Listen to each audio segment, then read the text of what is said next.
शास्त्री हे सोयरोबानाथ आंबियांचे समकालीन आहेत. 1714 सोयरोबानाथ आंबियांचा जन्म झाला आणि 1718 मध्ये महेश्वर शास्त्री सुलतानकरांचा जन्म आहे. त्यामुळे या काळामध्ये आपण जर बाद सालोस्करांची पुस्तकं वाचली असतील तर त्या काळामध्ये प्रवास किती कठीण होता. माशेलहून पणजीला जाण्यासाठी होडीतून जावं लागायचं, रात्री होडीत बसायचे आणि पहाटे पणजीला पोहोचायचे, असा तो कालखंड होता, लक्षात घ्या. अशा काळामध्ये महेश्वर शास्त्री सुलतानकर नावाचा 30 वर्षांचा मुलगा अशा प्रकारचा कोश या माशेलच्या भूमीमध्ये तयार होतो. म्हणजे केवढी मोठी परंपरा या माशेलमध्ये होती. काशीहून पंडित त्यांचं मार्गदर्शन घेण्यासाठी माशेलमध्ये यायचे त्या काळामध्ये.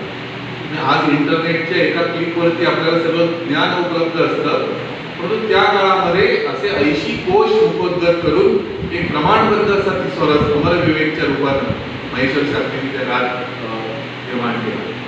भास्कर राय नावाचे त्यांचे गुरु होते असं म्हटलं जातं.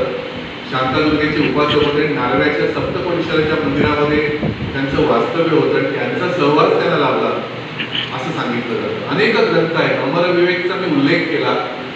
संस्कृत आणि प्राकृत म्हणजे मराठी त्या काळामधली भाषा, यामधले अनेक ग्रंथ महेश्वर शास्त्री सुलतानकरांनी त्या काळामध्ये निर्माण केले. मंत्र भागवत, मोरोपंतांचं जे मंत्र भागवत नावाचा ग्रंथ आहे त्याच्यावरती संस्कृतमध्ये टीका महेश्वर शास्त्रींनी लिहिलेली आहे. अनेक ग्रंथ, त्या सगळ्या तपशिलामध्ये मी जात नाही, पण ते उदाहरण म्हणून माशेल सारख्या एका छोट्या गावातून अशी व्यक्तिमत्व या ठिकाणी निर्माण झाली. दुसरे महत्वाचं व्यक्तिमत्व जर उल्लेख करायचा झाला तर कोंडूशास्त्री करंडे. माझे एक पुस्तक आहे गोमंतकीय मराठी पत्रकारितेचा इतिहास, त्याच्यामध्ये एक प्रकरण मी कोंडूशास्त्रीवरती लिहिलेलं आहे. म्हणजे वेगवेगळ्या क्षेत्रातले अभ्यास असलेली अशी व्यक्तिमत्व या ठिकाणी त्या काळामध्ये होऊन गेली. कोंडूशास्त्री करंडेंचं ज्योतिषाचा अभ्यास होता, वैद्यकीचा अभ्यास होता, सामाजिक कार्यकर्ते होते. त्या काळामध्ये गोव्यामध्ये जी शुद्धीकरणाची चळवळ झाली तिला त्यांचं समर्थन होतं. आणि इथल्या कुंभारजुव्यामधून त्या काळामध्ये नियतकालिक निघायचं सत्संग असं त्याचं नाव होतं. श्रीनिवास लपू भंडारे त्यांचं कल्पतरू मुद्रणालय नावाचा एक छापखाना होता.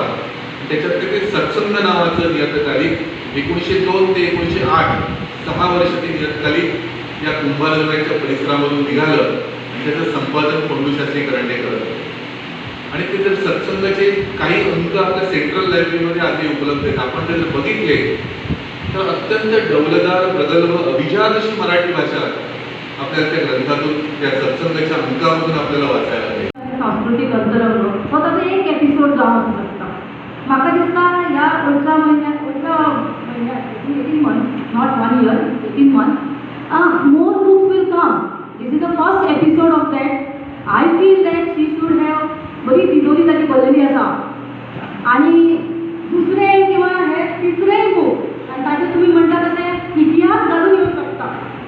सो तुमची जी इच्छा आसा पळय ती second episode of that book fulfil करची नक्कीच. आता हे जालें कल्चरल आणि सांस्कृतिक अंतरंग. कल्चरल आणि सांस्कृतिक म्हणजे social aspect and cultural aspect. This is a 2-way street. Time is a factor, हा सायन्स म्हणून सांगता, माझ्या भाशेन पळयता. आणि टायम म्हणजे history is also there.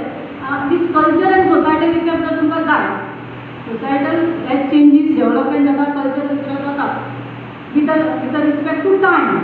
So the culture जर टायमली इनोवेट करून जर ते दवरचें आसत जाल्यार societal effect is very important. कशा तरेन सोसायटी फुडें वता टायमाच्या with reference to time. With reference to time society मुखार वता तशें culture may be going in opposite direction आनी इट इज गोईंग. आनी ताज्या खातीर डॉक्टर रेश्मा कोलकरान ते लागीं करून हाडपाचे प्रयत्न केलेले आसात. ज्यो गोश्टी आमकां खबर नाशिल्ल्यो माशेलांतल्यो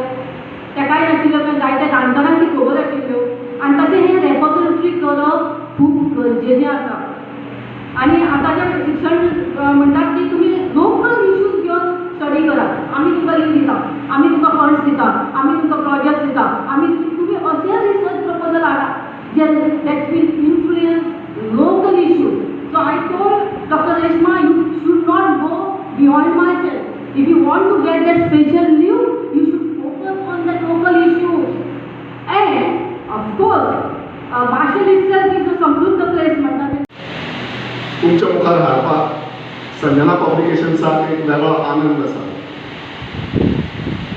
गोंय हें एक समृद्ध राज्य आनी आमचे गोंयांत दर गांव खणखणी एक समृद्ध परंपरा आसा, एक समृद्ध दायज आसा संस्कृतीचें. आनी हे संस्कृतीचें दायज प्रत्येक भागा खणखणी वेगवेगळे तरेन प्रदर्शीत जाता. माशेल हो गोंयांतलो एक समृद्ध गांव आनी माशेलांत जी सगळे देव देवता येवन हांगा स्थापन जाल्यात आनी जे वेगवेगळे उत्सव जातात माशेलांत हाची घडये जे बाकीचे गोंय आसा त्या गोंयाक वळख ना. आनी हें सगळें दायज खंय तरी डॉक्युमेंटेशन जावन उरप खूब गरजेचें. अशें जाल्यार कांय वर्सां आदीं हांव सांताक्रूज विद्यालयांत शिकयतालें.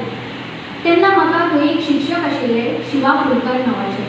ताणें सदांच म्हणजे वर्सान वर्स म्हणचे, आगो आज चिखलकारो न्हू आनी तूं हांगा. तेन्ना म्हाका तितलें माशेल चवकळीचें नाशिल्लें, पूण जेन्ना म्हाका माशेल चवकळीचें जालें तेन्ना हांवें ह्या माशेल गांवचें स्वत्व वळखलें.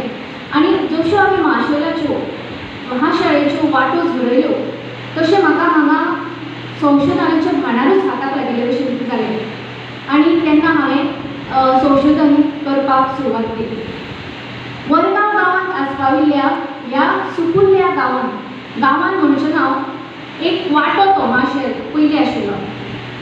तेन्ना वरगांव गांवांत आस्पाविल्ल्या ह्या सुकुल्ल्या माशेलांत विद्येच्या आनी कलेच्या बळग्यार आपलें अशें स्वतंत्र स्थान जोडपाक माशेल गांव जालो आनी तें जोडपाक पावलो. आनी हाचो ठाव कोणाक आनी केन्ना लागपाक कसोच पावलो. Be present for my book release. So ताका फोन केलो. फोन करतकीर हांवें सांगलें की डिटेल्स घेतले आनी ताणें सांगलें की माशेलाचें एक पुस्तक आसा आनी आपूण कोंकणी शिकयता. सो हांव म्हज्या मनान विचार करीत आशिल्लो की कोंकणी टिचर म्हणजे faculty of Konkani, department of Konkani आनी हिस्ट्रीचो म्हणजे म्हजे कडेन संबंद ना लिटरेचराचो. आनी हांव त्या पुस्तकाचेर कितें उलोवं, तें लिटरेचर आनी म्हगेली हिस्ट्री हाजे कडेन दूर दूर का नाता नाही हें म्हाका खबर आसा. सो ताका परत फोन केलो आनी ताका सांगलें, रेश्मा म्हाका पुस्तकाची नवी कॉपी मेळटली कित्याक म्हज्या पोटा पयलीं हांवें हय म्हणिल्लें आनी मागीर ना म्हणून म्हाका भंय दिसपाक लागलो. म्हणटकीर रेश्मा म्हळें म्हाका नवी कॉपी तरी पळोवपाक मेळटली कित्याक ताका हांव फस्ट सांगतलो की लिटरेचरा कडेन हांव खूब 10 पावलां पयस रावतलो. ते प्रमाणे खांडोळ्या कॉलेजीन तें आशिल्लें, हांव एक सांगलो माशेलां येयलो तेन्ना ताणें म्हाका नवी कॉपी दिली. 2 दीस धाडच जाली ना म्हाका ती कॉपी उगडपा खातीर, फक्त हे कारणाक लागून की तें लिटरेचराचें एक पुस्तक आसतालें कित्याक तें कोंकणी शिकयताय म्हज्या मनान ब्लॉक तयार जाता नाशिल्लो.